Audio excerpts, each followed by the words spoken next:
insonda deydilar 3 xil do'sti bo'ladi.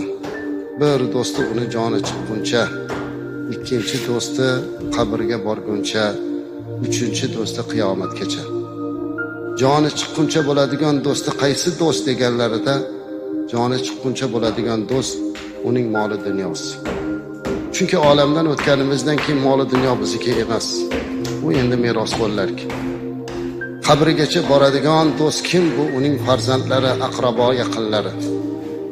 Qabrgacha boradi, lekin uni yog'iga hech kimda had yo'q.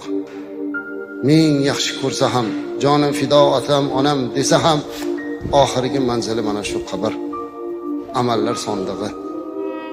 Ammo uchinchi do'st bor. Bu do'st qiyomatgacha birga turadigan do'st. Bu uning qilgan solih amallaridir. Ana shu amal xolis bo'lishligi, Alloh